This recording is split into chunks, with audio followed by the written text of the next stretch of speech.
बेटा AS16 लिखो, लिख लो, इंपॉर्टेंट स्टैंडर्ड है, मजा आएगा एग्जाम में। इसमें एक भी मार्क नहीं जाना चाहिए, इस तरीके से किया है। बोरिंग कॉस्ट के जो पन्ने मैंने इसमें इंक्लूड किए हैं, तो बेटा जी 3 पन्ने में मैंने इसको खत्म कर दिया है। जो चौथा पन्ना इधर आपको एक्स्ट्रा है, वो उसके अंदर एक प्रॉब्लम ली हुई है। सो पहले बोरिंग कॉस्ट क्या है, मेरे को बात सुन लीजिए। Borrowing cost is very simple, it is interest, it is a finance cost. Okay, finance cost का आपको रेगुलर ट्रीटमेंट पता है कि it goes where into the P&L account. But बेटा जी ये स्टैंडर्ड आपको बताएगा कि जरूरी नहीं है कि every time it is treated as an expense, sometimes it can be capitalised. So when I use the word capitalize, it means what? You should add it to the cost of PPE or qualifying asset. So we need to know few definitions. So the first definition is what is the borrowing cost? Borrowing cost is just not interest. Borrowing cost मतलब कोई भी पैसा जो आपने loan के रूप में लिया है और उसके ऊपर कोई भी एक्स्ट्रा पैसा आप देंगे, वो borrowing cost. Example, premium on redemption of debenture. You are paying extra. You are paying extra. It is a borrowing cost. Discount on issue of debenture. Now discount on issue of debenture you write off over a period of time. But discount का मतलब क्या है कि आपने 90 में issue किया और आप 100 रुपीज देने वाले हो. So 10 रुपीज आप एक्स्ट्रा दे रहे हो ना. Anything which you are paying extra is borrowing cost. So what is the borrowing cost? Borrowing cost are interest and other cost. अब other cost में क्या क्या पढ़ेंगे? Borrowing cost is interest and other cost incurred by an enterprise in connection with borrowing of fund. So बताओ अभी एक बार definition. Borrowing cost are interest and other cost which are incurred by an enterprise in relation to borrowing of fund. Now comes the question, what are the other cost? So other cost include interest and commitment charges. It is one and the same, आप समझ लेना. Commitment charges is also like interest. Interest and commitment charges, amortization of discount or premium on loan, जो मैंने अभी थोड़ी देर पहले बताया था, discount on issue of debenture और premium on redemption of debenture. Next, amortisation of ancillary cost. कई बार लोन रेज करने के लिए आपकी एंसिलरी कॉस्ट भी इंकर्ड होती है. जैसे फॉर एग्जांपल, अगर आप लोन लेते हो किसी से तो आपको क्या देनी पड़ती है? सिक्योरिटी. मैंने लोन लिया था बैंक से, मैंने बैंक से लोन लिया तो उनको सिक्योरिटी देनी पड़ी. किसकी? मेरे घर की. होम लोन लिया था. और तुम्हें पता है क्या, वो सिक्योरिटी देने के लिए मैंने सिक्योरिटी दी, उसका लीगल वर्क होता है, उसका अमोर्टाइजेशन करने के. अमोर्टाइजेशन नहीं काय म्हणतो त्याला आपण, नाही काय म्हणतो, सिक्योर्ड लोन ला मतलब वो उनका चार्ज क्रिएट करने के लिए मुझे लीगल एक्सपेंसेस लगते हैं, राइट? उसको क्या बोलते हैं यार मुझे, हाँ लीन नहीं रहे, उसको क्या बोलते हैं? मॉर्गेज. मॉर्गेज चार्जेस मुझे देने पड़े मॉर्गेज क्रिएट करने के लिए. तो वो charges are like ancillary cost. तो जब आप कभी देखेंगे कि हम सिक्योरिटी देते, तो सिक्योरिटी ऐसे नहीं दे सकते फिजिकली.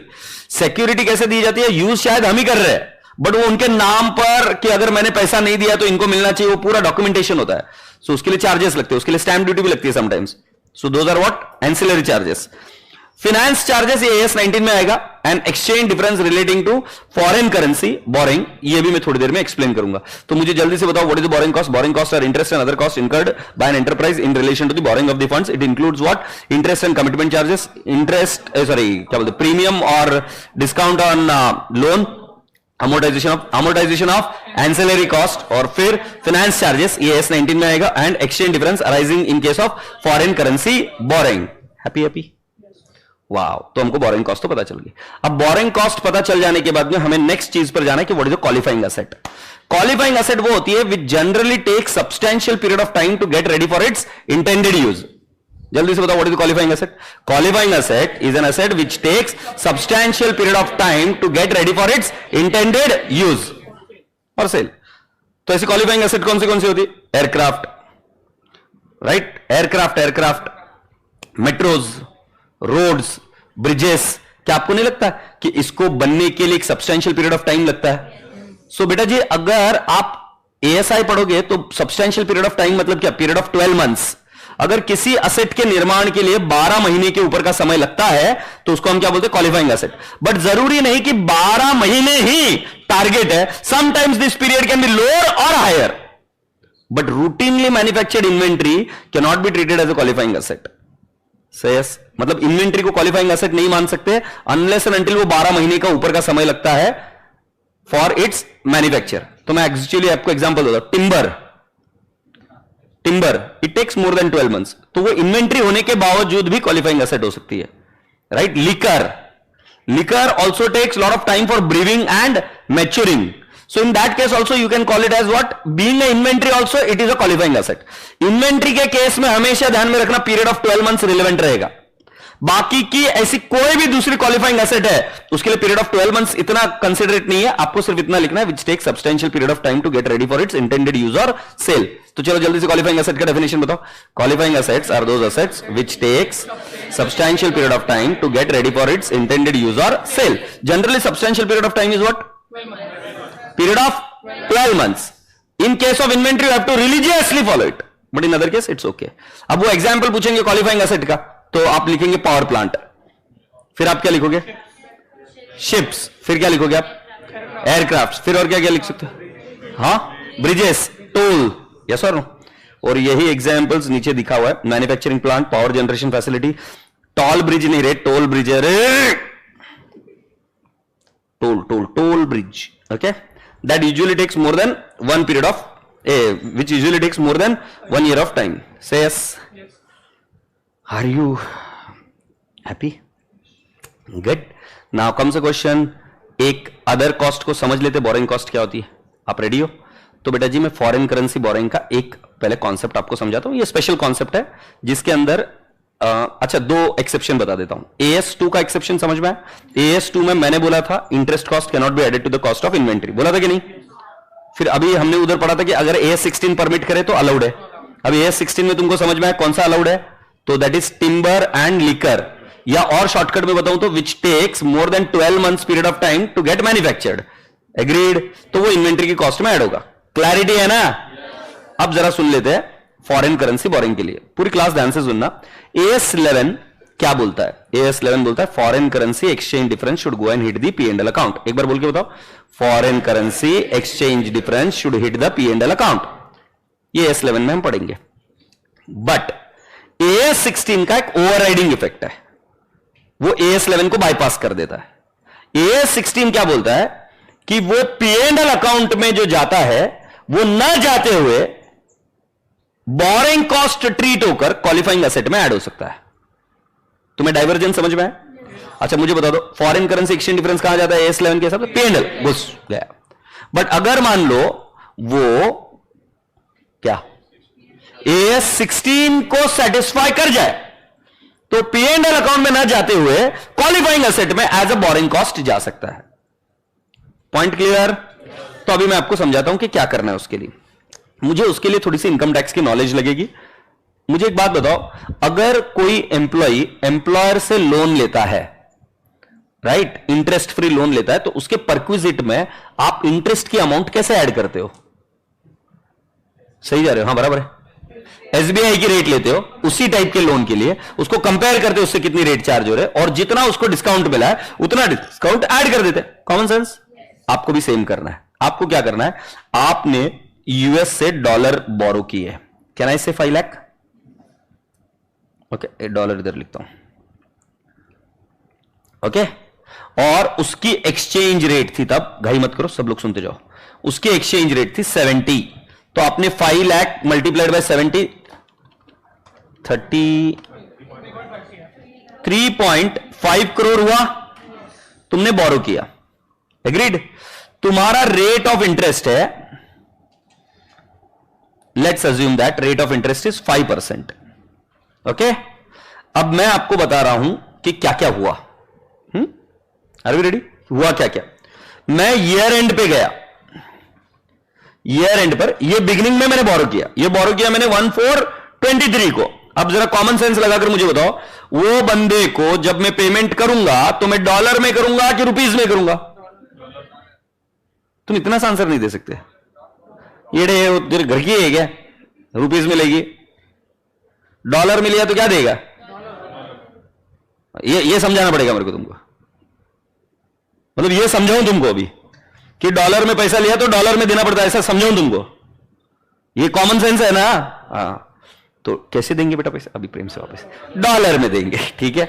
सो डॉलर में देंगे तो राजा बेटा जी ईयर एंड के वक्त तुमको डॉलर में 5% उसका इंटरेस्ट देना पड़ेगा. तो कभी भी 3.5 करोड़ पर इंटरेस्ट रेट मत निकालना, क्योंकि 3.5 करोड़ रुपीज में कन्वर्ट हो गया है, आपको देना किस में पड़ेगा? डॉलर में। सो कैन आई नॉट से 5 लाख इंटू 5%, $25,000।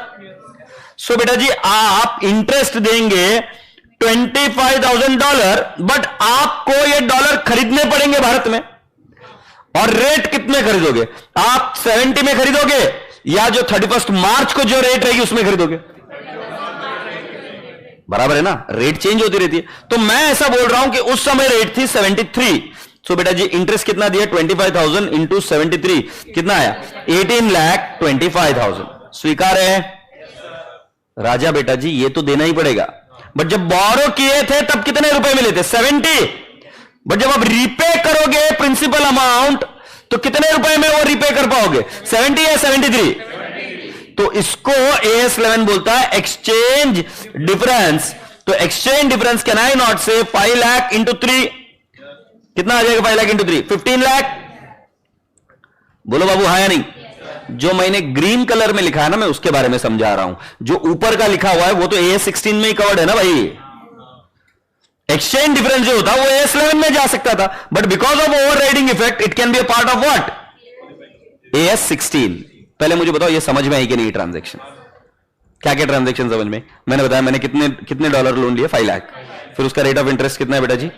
5%। और उस समय एक्सचेंज रेट कितनी थी? 70। तो मैंने बोला रुपीज टर्म में कितना लिया? 3.5 करोड़। फिर मैंने उसका क्या किया? 5% निकाला। तो फिर मैंने पूछा आपको प्रश्न, किस पर निकालू? 3.5 करोड़ पर निकालू कि 5 लाख पर निकालू? 5 लाख, क्योंकि हम डॉलर में ही रिपे करेंगे। तो फिर वो कितना आ गया राजा बेटा जी मेरा?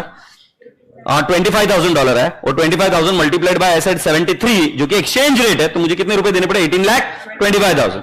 स्वीकार है। फिर मैं क्या बोला? एक्सचेंज डिफरेंस कितना है? 5 lakh into 3 which is equal to how much? 15 lakh. 15 lakh generally by and large goes to what? P&L account as per what? AS11।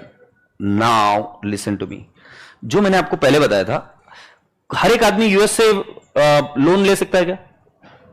जैसे तुम्हारे जैसे करोड़पति यूएस में लोगों की पहचान है, मेरी नहीं है, तो मैं कहां से लोन लूंगा? इंडिया से। तो सेम टाइप का लोन इंडिया में भी मिलता है, बट लोग इंडिया में क्यों नहीं लेते? महंगा मिलता है। अब हमारे जैसे गरीब लोग इंडिया में ही लेंगे।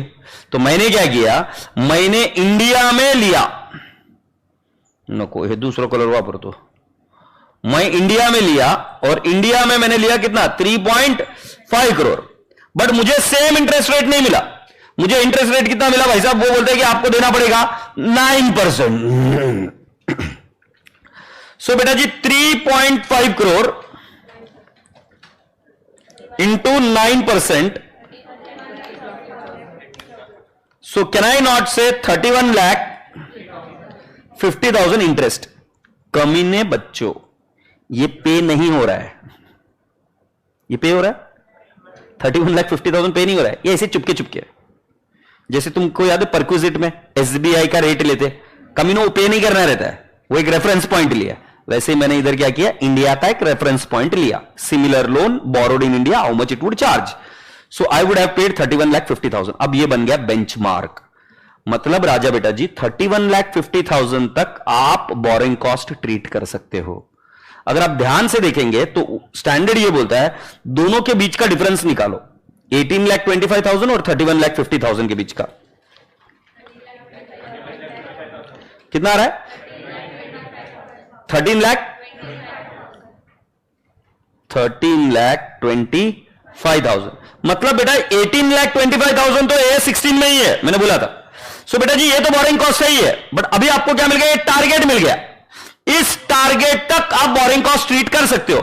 तो कितने का मार्जिन अभी तक आपके पास है? 13,25,000। तो राजा बेटा जी जो एक्सचेंज डिफरेंस है ना 15 लाख का, उसमें से 13,25,000 can be treated as a borrowing cost and the remaining will be treated as exchange difference as per AS11। तो मतलब ये क्यों किया पता है कि तुम्हें? अगर स्टैंडर्ड को गहराई में समझोगे तो तुम्हें पता चलेगा कि दो व्यक्तियों की बोरिंग कॉस्ट जब कंपेयर करो, एक इंडियन एंटिटी और एक ऐसी एंटिटी जिन्होंने फॉरेन से बोरो किया है, बट ये बोरो जब कर रहा है फॉरेन से तो उसको एक्सचेंज डिफरेंस का भी खर्चा लग रहा है और इंटरेस्ट भी लग रहा है, तो इसका इंटरेस्ट कॉस्ट नीचे क्यों दिखे? क्योंकि नहीं तो ऐसा लगेगा ना कि इनका बोरिंग ज्यादा है बट बोरिंग कॉस्ट कम है, और ये Indian company will not be comparable to this. तो अगर तुम ग्रुप 2 कर रहे हो तो तुमको पता चलेगा कि ratio will be seen as skewed ratio. Yes और नो? अरे रेशियोज में प्रॉब्लम हो जाएगी मेरे भाई, तो दोनों को कंपैरिजन करने के लिए इंडियन एंटिटी जितना भरने वाली है उधर तक का लिमिट दिया हुआ है कि बोरिंग कॉस्ट ही दिखाओ, उसको AS11 से P&L में मत डालो, उसको बोरिंग कॉस्ट में दिखाओ। तो वो as per AS16 it will be classified in schedule 3 as finance cost, not foreign currency exchange difference. Finance cost होता है शेड्यूल 3 में P&L अकाउंट में, तो ये फाइनेंस कॉस्ट में जाता है। तो एक बार इसको फील कर लेते, फिर हम थ्योरी तो कर लेंगे, कोई बड़ी बात नहीं। बताओ कैसे करेंगे। पहले डॉलर में लिया, डॉलर में रीपे करेगा, उसके एक्सचेंज रेट से, वो तो बोरिंग कॉस्ट ही है। बट जो प्रिंसिपल अमाउंट है, the exchange difference arising on account of principal amount और प्रिंसिपल रीपेमेंट, है नहीं, ये बोरिंग कॉस्ट ट्रीट हो सकता है। उसके लिए हमें क्या करना पड़ेगा, we have to assume that the borrowing is done in Indian currency. अगर इंडियन करेंसी में बोरिंग करी तो कितना करना पड़ेगा बेटा जी, 3.5 करोड़ करना पड़ेगा रुपीज में, 9% रेट ऑफ इंटरेस्ट थी, तो मुझे कितना देना पड़ रहा है, 31,50,000। 31,50,000 can be treated as a target benchmark, उधर तक का बोरिंग कॉस्ट ट्रीट करना है। तो अब बेटा जी हमने दोनों का डिफरेंस निकाला, तो कितना निकला, 13,25,000। मतलब 18,25,000 में मैं 13,25,000 ऐड कर दूं तो बेटा जी इंडिया के साथ मैच हो जाएगा। तो अब वो क्या बोल रहे हैं कि उस डिफरेंस तक आप बोरिंग कॉस्ट ट्रीट कर सकते हो। मेरा एक्सचेंज डिफरेंस कितना है, 15 लाख। सो 15 लाख में से 13,25,000 will be treated as borrowing cost and remaining will be treated as foreign currency exchange difference as per AS11। Happy. सो मैं इधर दो ब्रेकअप कर दूं इसके, 13,25,000 बोरिंग कॉस्ट और बचाओ कितना बेटू, 1,75,000 foreign currency exchange difference. FCED का मतलब समझ में आया ना। हाँ, ये लिख कर ले लो बेटा, आपको हेल्प होगी।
Are we done?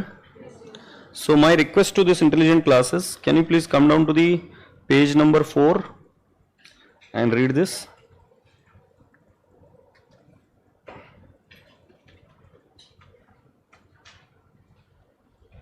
ये देखो, exchange difference on foreign currency boring. अगर एक्सचेंज गेन है तो कोई टेंशन ही नहीं है, as per AS11 it will get transfer to P&L account. यहां पर AS11 ट्रिगर हो रहा है। अगर एक्सचेंज लॉस है, so then lower of the following is treated as a part of the borrowing cost, actual exchange loss, right? Or difference between interest on local currency borrowing and interest on foreign currency borrowing. मैं आपको इसको prove करके दिखा देता हूं, why lower of। इधर देख लो, जो अभी हमने एग्जाम्पल लिखा, एक देख लेते कि मेरा एक्सचेंज डिफरेंस होता बेटा जी 10 लाख सी। एक्सचेंज डिफरेंस क्या है, 10 लाख है। तो एक्चुअल एक्सचेंज डिफरेंस अगर 10 लाख है तो ये तो इनकर हुआ ही नहीं ना कभी। सो मैं कितना बोरिंग कॉस्ट ट्रीट कर सकता हूं, 10 लाख से। I cannot go over and about 10 lakhs ना, क्योंकि मेरा इनकर ही 10 lakhs हुआ एक्सचेंज डिफरेंस। यस और नो? तो इधर जो लिखा है मैंने बिल्कुल सही लिखा है, it is lower of what, actual exchange loss. Point clear? और what my dear friend, the difference between local currency borrowing, दिख रहा है, interest on local currency borrowing and interest on foreign currency borrowing. चलो जल्दी से बताओ क्या किया हमने? हमने भी तो ऐसे किया था, लोकल करेंसी का डिफरेंस किसके साथ कंपेयर किया था? फॉरेन करेंसी बोरिंग के साथ। चलो बताओ जल्दी से। In case of exchange gain, transfer it to P&L account. In case of exchange loss, then lower of the following will be treated as borrowing cost as per AS 16. First one, actual exchange loss or difference between interest on local currency borrowing and interest on foreign currency borrowing. लिख पाएंगे? Best है। अब इसका एक example है बेटा जी, ये अभी जब तक आपके पास वो पीडीएफ मतलब क्वेश्चन नहीं आ जाता है, कल आ जाएगा प्रिंट आउट, तब हम इसको करेंगे। अब एक छोटा सा और एक काम करना है। हाँ बेटा, अब एक छोटा सा और एक काम करना है। जो क्वालिफाइंग एसेट होती है ना, उस क्वालिफाइंग, एक जनरल प्रिंसिपल बता रहा हूं, जनरल प्रिंसिपल है ना, क्वालिफाइंग एसेट के लिए आपको यह समझना है कि उसको बनने में 1 साल से ज्यादा की अवधि लगती है। तो for example, you have got a qualifying asset QA और इसका निर्माण शुरू है, इट इज गेटिंग रेडी, और ये रेडी होने के लिए इतना समय लग रहा है। तो क्वालिफाइंग एसेट को बनाने के लिए आपका एक्सपेंस हो रहा है, बट ये एक्सपेंस किससे हो रहा है? बोरिंग से हो रहा है। वैसे एक्सपेंस किससे हो सकता है बेटा जी? आपकी खुद की ओन फंडिंग से भी हो सकता है, उसमें इंटरेस्ट आ ही नहीं सकता। एग्रीड? तो मैं आपको क्या बता रहा हूं कि आप एक्सपेंसेस कर रहे हो, आप खर्चा कर रहे हो, तो एक विजुअलाइज करिए, एक बिल्डिंग बन रही है। अब वो बिल्डिंग बन रही है या एक टोल प्लाजा बन रहा है, या विजुअलाइज करिए एक ब्रिज बन रहा है। अब ब्रिज बन रहा है तो खर्चा हो रहा है, पैसा लग रहा है, यस। और वो पैसा कहां से आ रहा है? बोरिंग से आ रहा है। अभी जब कभी भी घूमोगे तो तुमको क्या दिखेगा? पुणे मेट्रो। तो पुणे मेट्रो जैसे दिखे तो खर्चा दिख रहा है। अब ये खर्चा स्टेट गवर्नमेंट या सेंट्रल गवर्नमेंट पैसों से नहीं कर रही है, बोरिंग लेकर कर रही है ना? तो बोरिंग है तो बोरिंग कॉस्ट भी चल रहा है। तो मैंने क्या बोला, जब तक कि वो ready for its intended use नहीं हो जाती, या substantially ready for its intended use नहीं हो जाती, उधर तक का इंटरेस्ट क्वालिफाइंग एसेट में ऐड होता है। दैट इज टू से it is the part of qualifying asset. But एक बार एसेट बनकर रेडी हो गई, फिर हम कहां डालते हैं उसको? P&L। इसके बाद में कहां जाएगा? P&L का। किसी बच्चे ने इधर मोबाइल EMI पर लिया, अच्छा किसी बच्चे ने यहां पर, मतलब किसी के माता पिता ने गाड़ी लोन पर ली, गुड। जब तुमने गाड़ी लोन पर ली तो उस पर इंटरेस्ट दे रहे हो क्या? बट ध्यान से सुनना, वो क्वालिफाइंग एसेट नहीं है तुम्हारी गाड़ी, क्योंकि गाड़ी is when you bought it is already in ready to use condition. Rule को समझो सर, रेडी टू यूज के बाद में कभी भी इंटरेस्ट कैपिटलाइज नहीं हो सकता, कॉस्ट में ऐड नहीं हो सकता, it will always be transfer to what? P&L। जैसे AS 10 में या हम बचपन से करते हैं फिक्स्ड एसेट का लॉजिक। फॉर एग्जांपल, हमने कोई एक प्लांट एंड मशीनरी खरीदी, उसका installation expenses first time add होता है क्या? फिर उसके बाद में हमने उसको रिपेयर कराया, रिपेयर ऐड होता है क्या? रिपेयर P&L में। मतलब first time ready to use होने तक का सारा खर्चा क्या करते हैं हम? ऐड। सो बोरिंग कॉस्ट कौन सी ऐड होती है PP में, कौन सी ऐड होती है क्वालिफाइंग एसेट में? Which is incurred while it is getting constructed. Yes sir, no? अगर वो रेडी टू यूज है तो P&L। मतलब ऐसा मत सोचना कि बोरिंग कॉस्ट सिर्फ कंस्ट्रक्शन के लिए लिया जाता है, खरीदने के लिए, गाड़ी खरीदने के लिए लिया आपने। एग्रीड? यस और नो? सो जल्दी से बताओ, किसके लिए हम बोरिंग कॉस्ट क्वालिफाइंग एसेट में ऐड करते हैं, मतलब उसको कॉस्ट मानते हैं? Which takes substantial period of time to get ready for its intended use. तो अगर कोई एसेट को सब्सटैंशियल पीरियड ऑफ टाइम नहीं लगता, जैसे मोबाइल मैंने लोन पर लिया होगा, तो मोबाइल की कॉस्ट में कभी भी इंटरेस्ट ऐड नहीं होगा। एम आई कम्युनिकेटिंग क्लियरली? तो ऐसे कुछ क्वेश्चन है जो एग्जाम में भी आए धड़ के, उनको एक बार चेक कर लेंगे। ये ओरली हो जाएंगे इसलिए मैं करा रहा हूं अभी। तो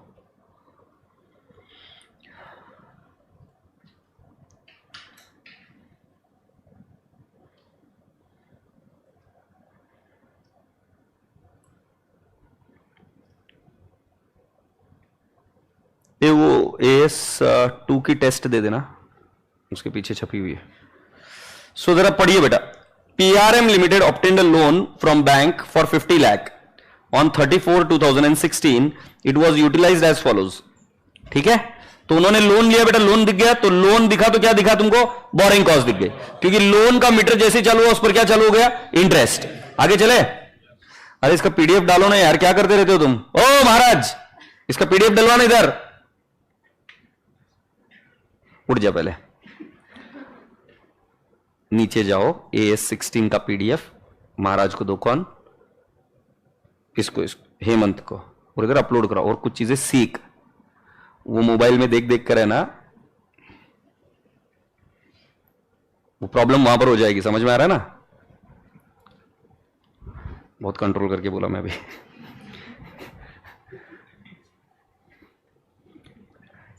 कंस्ट्रक्शन ऑफ फैक्ट्री शेड, कौन सा कीवर्ड है, कंस्ट्रक्शन।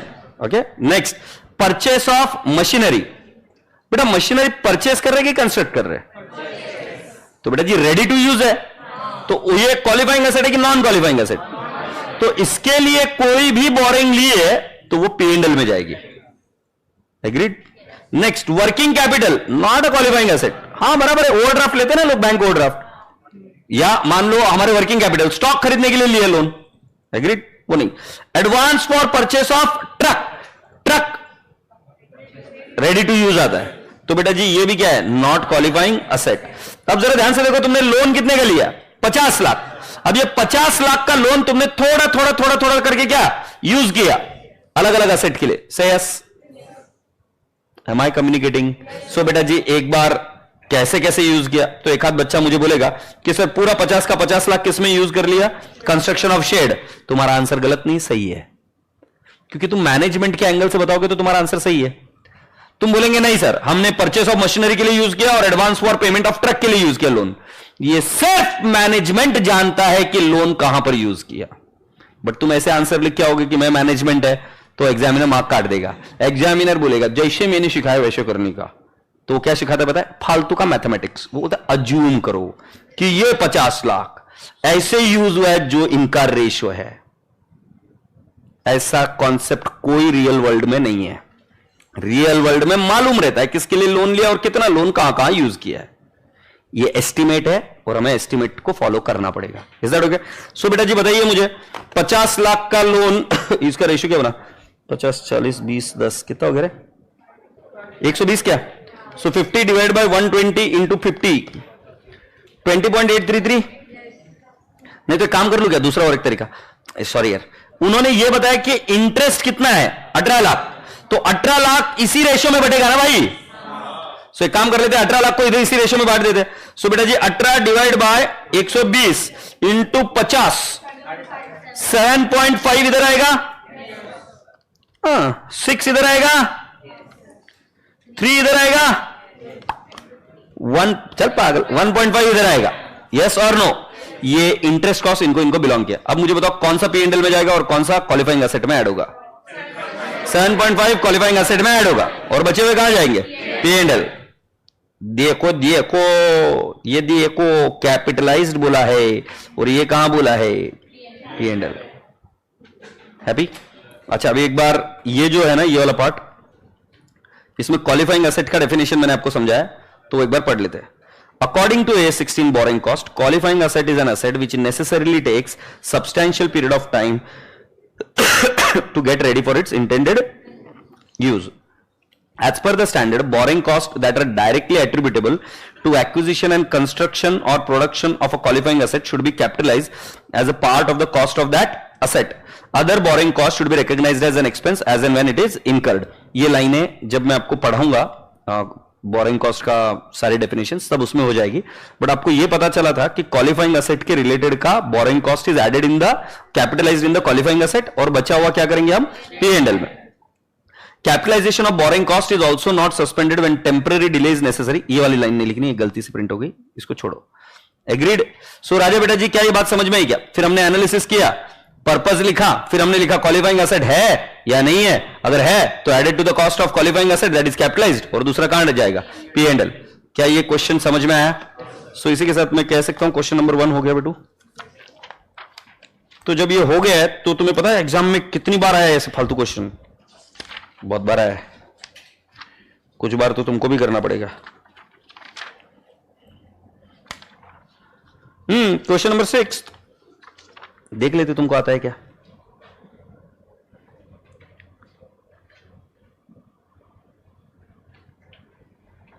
पढ़ो।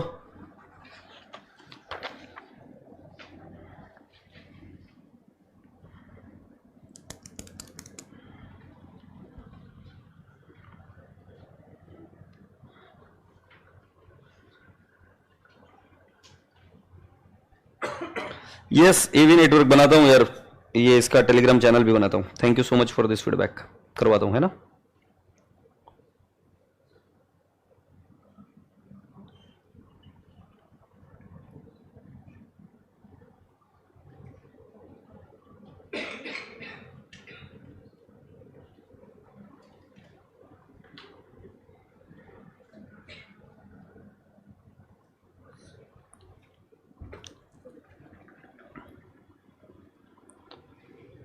Construction of sea link across two cities. Work was held up totally for a month during the year due to high water levels. बेटा पढ़ा है नहीं, पर उस लाइन को इग्नोर कर दो। तो मुझे इतनी सी बात बताओ कि construction of sea link across two cities, whether it is a qualifying asset, yes और no? Yes. Purchase of equipment and machinery, not a qualifying asset. Working capital, purchase of vehicles, advance for tools and cranes, and purchase of technical know how. अगर हम किसी से technical know how मतलब कोई formula ले रहे हैं, अभी वो बना कर नहीं देने वाला, रेडी है उसके पास,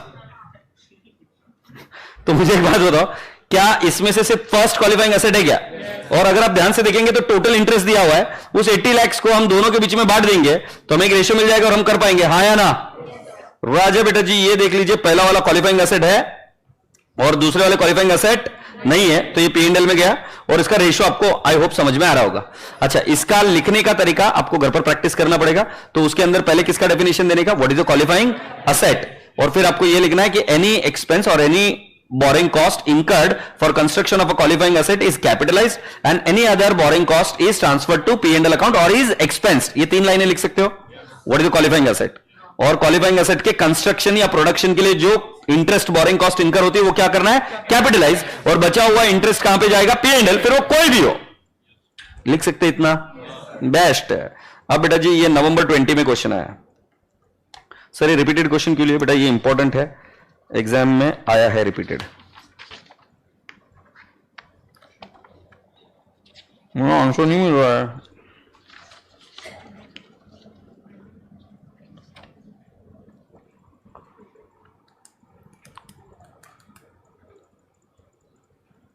कंस्ट्रक्शन ऑफ फैक्ट्री सीट आ जाएगा क्या?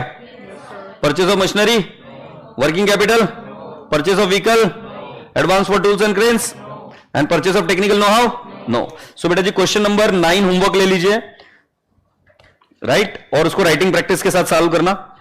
क्वेश्चन नंबर 7 तो हो गया अभी, 9 और 7 सेम ही है या सिमिलर है, इज दैट ओके? एक क्वेश्चन मुझे आपका मॉड्यूल का कराना है।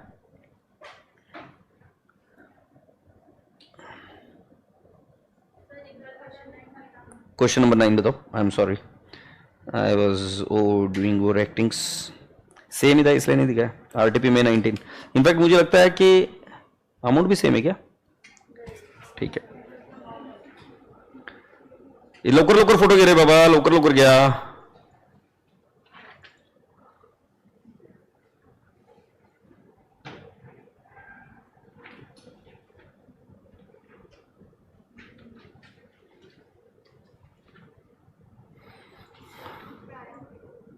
आ गया? क्या हो गया?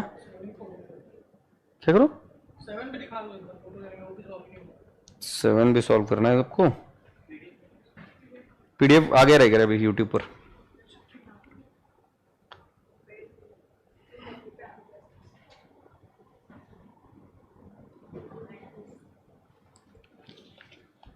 हाँ अभी एक काम करें, एक मॉड्यूल का क्वेश्चन मुझे करवाना था।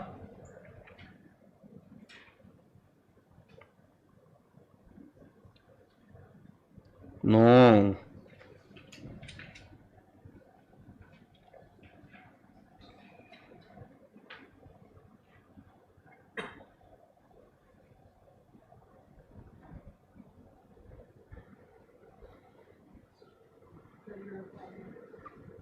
हाँ ये एग्जाम्पल है इसका क्वेश्चन।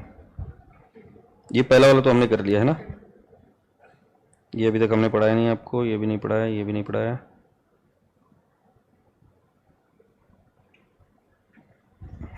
ये नहीं पढ़ाया।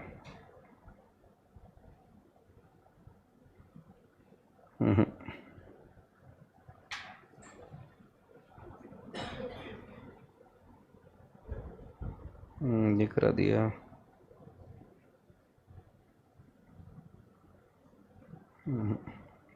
ठीक है, एक जो क्वेश्चन मैंने अभी आपको सिखाया उसका क्वेश्चन इसमें लिया है मैंने, बट वो एक मॉड्यूल का क्वेश्चन भी करा देता हूं तो फिर बात खत्म हो जाएगी। मॉड्यूल में क्वेश्चन नहीं, इलस्ट्रेशन के नाम पर नहीं है, एज एन एग्जाम्पल है। ये देखो दिख रहा है एग्जाम्पल इधर, तो इस एग्जाम्पल को कर लेते हैं। चाहो तो फोटो ले लो, इसके जैसा क्वेश्चन है आपके, मैं भी आपको बताऊंगा कहां पे वो क्वेश्चन, अपने क्वेश्चन बैंक में भी है रिवीजन के, बट ये क्वेश्चन एक बार पढ़ लेते हैं। Are we ready?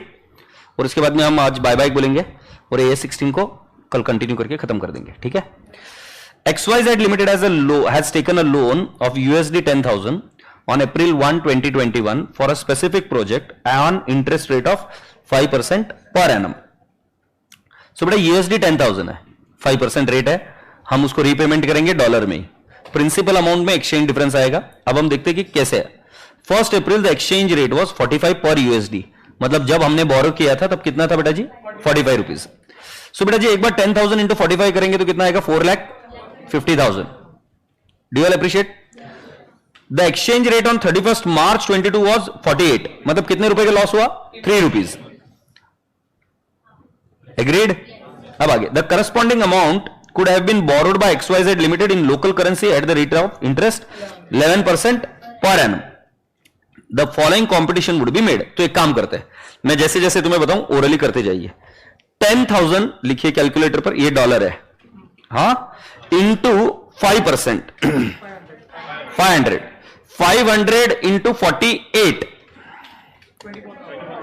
So 500 into 48, ये तो बोरिंग कॉस्ट ही है, ये तो और कुछ हो ही नहीं सकता। तो can I not write down 24,000 borrowing cost है ना। शांति से अभी नेक्स्ट काम करते हैं।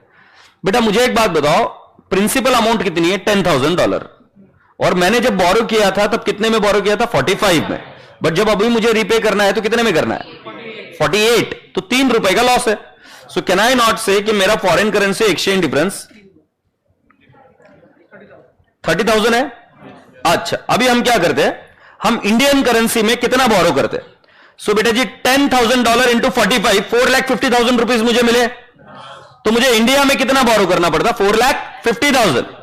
4,50,000 का 11% कितना आ रहा है बेटा? सो 49,500। अब बेटा जी इन दोनों के बीच का डिफरेंस कितना हुआ? 25,500। मतलब ये टारगेट 49,500 इंडियन करेंसी में, 25,500 आ रहा है। तो अब मुझे 30,000 का ब्रेकअप बता दो, 25,500 किधर जाएगा और बचा हुआ 4,500 किधर जाएगा? 25,500 will be treated as what? Borrowing cost, and 4,500 will be treated as what? Foreign currency exchange difference as per AS11 P&L. देख लियो difference between interest on local currency borrowing and foreign currency borrowing 25,500. Therefore, out of 30,000 increase in liability towards principal amount, only 25,500 will be considered as borrowing cost. Thus, the total borrowing cost would be 49,500, being aggregate of 24,000. हाँ नहीं, plus exchange difference. Exchange difference कितना लेंगे? सिर्फ 25,500. The extent of difference between interest on local currency borrowing and interest on foreign currency borrowing. ये हमने याद किया था, याद आ रहा है क्या? फिर नीचे क्या लिखा है? और 49,500 will be treated as borrowing cost as per AS16, and remaining 4,000 will be considered as exchange difference to be accounted as per AS11. Yes or no? और नीचे का एग्जाम्पल हमको वो नहीं पढ़ना है, वो उसके कुछ और चेंजेस कर दिए। बट क्या बेटा जी ये एग्जाम्पल एग्जाम में आ सकता है कि नहीं आ सकता? द आंसर इज यस, आ सकता है। और अगर आ सकता है तो इसका प्रिपरेशन होना चाहिए कि नहीं होना चाहिए? होना चाहिए। तो कर पाएंगे आप? और अभी रेडी हो? क्लियर है ना? और जैसे मैंने बताया आप वैसे विजुअलाइज कर लेना। पहले स्टेट में क्या करने का कि फॉरेन करेंसी का इंटरेस्ट कितना है, स्टेप बाय स्टेप जाना। फिर क्या करना, इंडियन करेंसी का कितना है, फिर इंडियन करेंसी और फॉरेन करेंसी के बीच का difference, foreign currency exchange difference, to the extent of that difference can be treated as borrowing cost and any excess exchange difference will be transfer to what? P&L. Appreciate this. Okay, इसकी writing practice कर लेना बेटा एक बार। अब और थोड़ा पढ़ा दूं क्या? पढ़ा दो थोड़ा सा।